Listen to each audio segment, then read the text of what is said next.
Hello everyone, welcome back to my YouTube channel. This is one sure dost and today I'll be sharing some amazing information how to apply for US tourist visa. I applied for like 1 month before and I got approval. Lord, I thank you for sunshine, thank you for rain, thank you for joy, thank you for pain. For those who are new to my YouTube channel, let me give some brief information about myself. I am a 6th year medical student currently living in Europe, and I'm a part-time traveler too for you guys because I have traveled to like 14 countries till now, and my journey has been amazing. I became a part-time traveler like after my 3rd year, and basically 2021 after pandemic when everyone had a lockdown, and my first official travel you can say began from UAE Dubai. So everyone is asking me why I applied for a US tourist visa.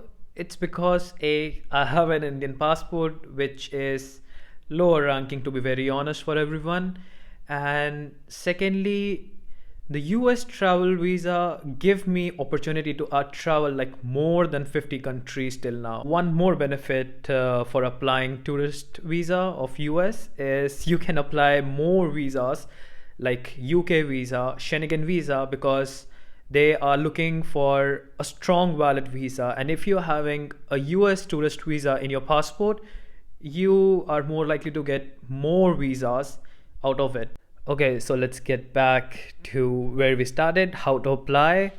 We have to apply from. So in any search engine, you have to write DS160, and this will be the website which will pop up for DS160 form. And over here, you have to search whichever country you are in or from where you have to apply. I just selected India for you guys, and this will be a pin, and you have to start an application. I agree. Maiden's mother name, anything you can write. What's your maiden's mother name? And then you have to confirm, and then you have to write your name, your surname, given name, whatever is written in your passport. You have to be legitimate.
And now we comes at the last part, which is sign and submit. Did you assist?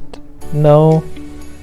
And then enter your passport details, code, or which is written like JDXJ, and then you have to submit, and you will get your DS-160, which you have to print out and you have to take with you when you will be going to the interview process. And that's it. After applying DS-160, you have to select a date for non-immigrant visa, because you are not a permanent resident in particular country. Let's say I applied from Moldova because I was having the shortest duration as compared to India, because India is giving the time for applying the US visa for like more than 3 years nowadays, and your appointment date is coming after 250 days, which is too much. Also, you can apply from Oman because it's giving nowadays to Indians minimum 13 to 14 days, and you can just go have an interview and that's it, and you can get the visa. But I applied because I'm living in Europe, so the country which was giving me the least was Moldova, I came here and I went to the US interview visa. I was extremely nervous because it was my first time visa interview for any kind of visa. I applied for Schengen visa, but I was unfortunate, and it got rejected for me.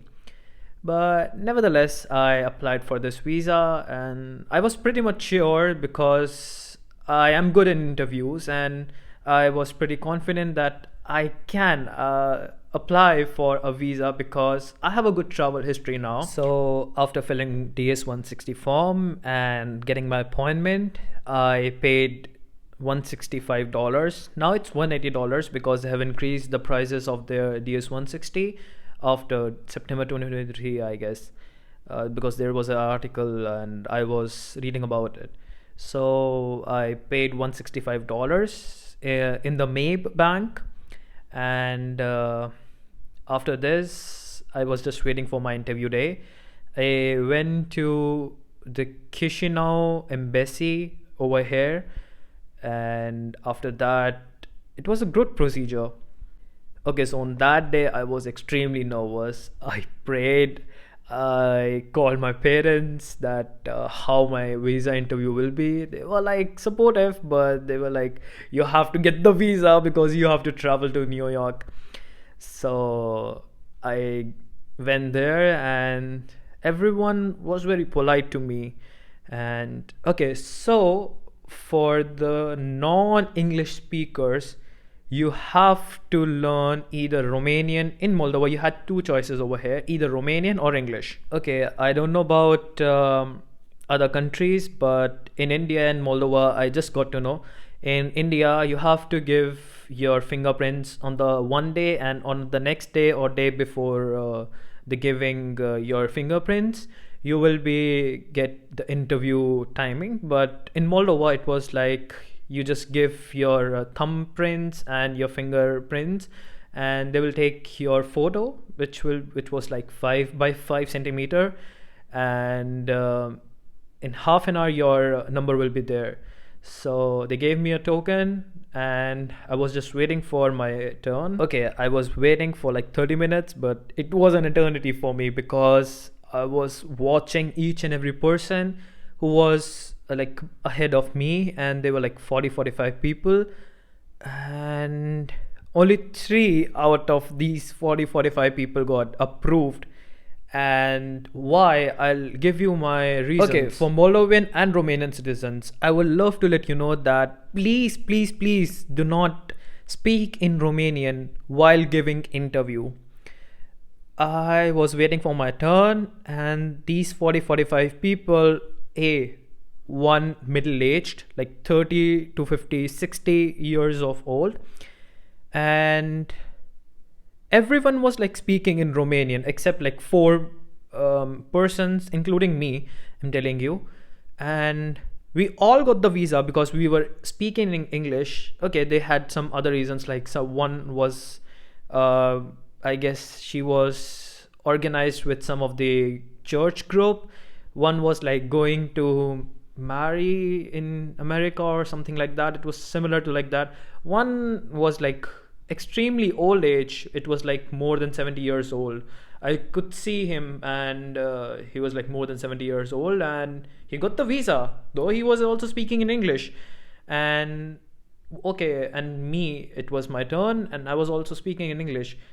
Okay, after this long 30 minutes of conversations, of having like people around, even listening and like thinking like how to give the answers, what to do, I got blank, to be honest. When I saw the consulate or the ambassador, I really don't know who she was, and we started to first greet to each other, and she was like, "Hi, how are you?" I was like, "Hi, I'm good, fine, how are you?"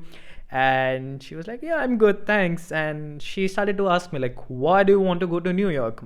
The first question, because I fill in my form that I will be going to New York first. So I told her that it's my dream, and to be honest, for everyone who is from India and who has been watching Karan Johar movies like since childhood, They know like Brooklyn Bridge, New York, Manhattan, everything. So I told her that I'm a Bollywood fan. Since childhood, I'm watching Karan Johar movie, blah blah blah. And she was like, okay. So after this, she asked me the second question that who will be paying for my whole trip? Like who will be sponsoring my whole trip? So I told her that my father will be paying. She asked me why. So I told her that I have a business. I had to tell her that we have business or my father has a job, etc. Just to let her know, or to, what do you say, to make her believe that I will be going back to India, that I have a ties from India or ties to India. So after letting her know that I have some ties to India, I have business, etc., she got convinced. And after that, she asked me like, "Have you traveled before?" I was like, "Yes." And she was like, she started to laugh and she was like, "Yeah, I can see that you have traveled 14, 15 countries." And I was like, "Yeah." And she asked me like, "How was your experience?" I was like, "It was amazing." Blah blah blah. So after this, she asked me like, in which year you are in. So I told her that I am a medical student in sixth year, and I'll be graduating in 2024. Because she asked me also like, when are you graduating? So I told her 2024 I'll be graduating and I'll be going back to India. So she asked me like, is this degree valid when you will be going back to India? So I told her it will be a 50-50 situation. She got confused like how. So I told her that this degree is valid through NMC, the National Medical Council of India, and but I have to give the compulsory, okay, this is a major word, compulsory examination while we going back to India. So she was like, so it is valid, right? So I told her yes, but it is not valid till I got approved or passed this exam, FMGE, while going back to India. After this, she got convinced, and the last question she asked like, how, why did you choose Europe? So I told her that a, the government seats in India were extremely less. Second, I told her the Europe is cheaper as compared to Indian private medical colleges. She got convinced. I also told her that like Eastern Europe, even London, and a lot of like Central Europe is cheaper as compared to some of the Indian states like Mumbai, like Delhi, like Hyderabad, like Bangalore. So she got pretty convinced, and at last, like she told me, okay, your visa has been approved. I didn't realize that she told me that it's approved. So I was like, okay, and she gave me a paper, and I thought like, shit, it's gone. I got rejected, and but she gave me a paper, and I thought like, why she isn't giving me my passport back if it's rejected? So she was like, you just need to contact the paper. There was a written code and the number to the company which you have to pay like 10 euros. That's it for the delivery of the passport with your stamp. And she told me, yeah, you can contact them and that's it, you can go now, and congratulations. When I step out of the embassy, I was like, yay, let's party and all stuff. And this was my journey. And yeah, it was amazing. Like, still till date, it's October, I cannot believe that I got US visa. So guys, this was my whole journey regarding like how I got the US visa, how I applied for a US visa. And if you have any kind of queries or any doubts related about this, just DM me on my Instagram, which is given below. And Shabba khair, bye bye.